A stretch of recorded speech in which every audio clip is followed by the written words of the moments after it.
These are the units that got involved in this pursuit. 12 Queen 74 was the initial unit that got involved in this chase. So it is interesting that we know the want is stolen on this, but it is interesting that the specialized units were the ones chasing it. Is there something further going on here? A reason why these special units were kind of after them? But again, that's what we've learned is that these LAPD, what are called Queen units, which is their extra patrol units that don't handle radio calls but focus on problem areas, are the ones that were in pursuit of this. Speaking of problem areas, we are now getting into everyone's favorite airspace here, LAX. So as you see the car kind of get away from us a little bit, that's why.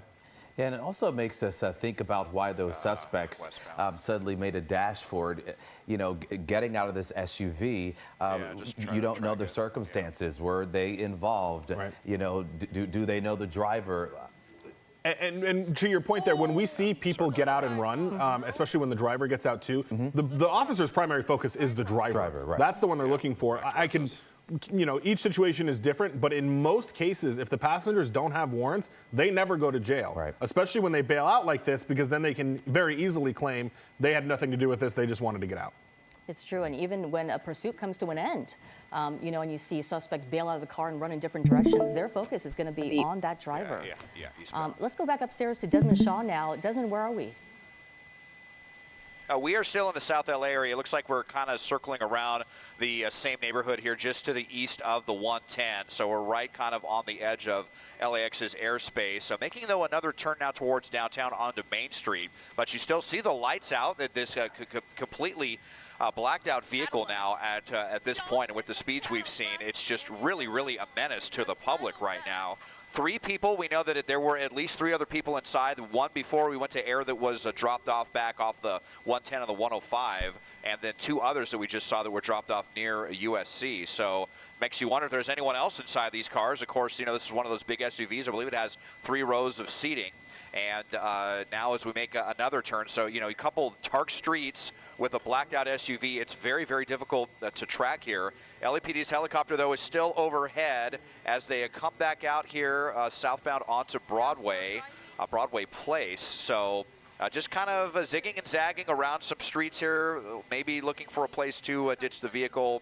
We'll see, but as I widen out, you know, LAPD, they're not immediately behind the vehicle right now, and now we are parking.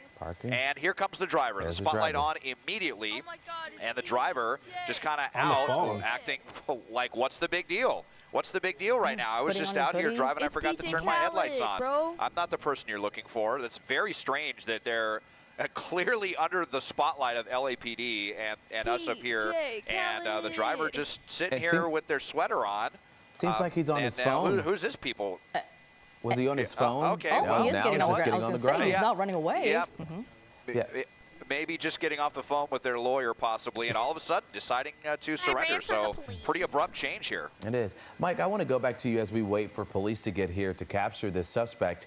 When you talk about the Queen units, that's very interesting, because you got to think, you know, with it being a stolen car, did they have a heads up on this? Were they staking something out? Was this a bigger investigation? And you know, I listened to the police commission meeting today where Chief Moore spoke, and he spoke about targeting certain areas with extra officers, flooding certain areas with extra officers to address certain different crimes. So, you know, not to say that this person is involved in any of those specific crimes, but you have specialty units that are flooding an area to try to reduce certain crimes, and they come across this car. All they have to do is run the plate and figure out that it's stolen, or get a report or something like that, and they're very easily able to begin chasing it. But yeah, this was not normal patrol units. And then the secondary unit that got involved in it was actually a gang unit that joined that Queen unit to do this pursuit. Do you think, Mike, it's possible that they were just in the area and happened to be the closest units to this pursuit, so that they went? Very possible, yes. The gang units are always out and about and doing different things. They are a lot like these Queen units, where they don't necessarily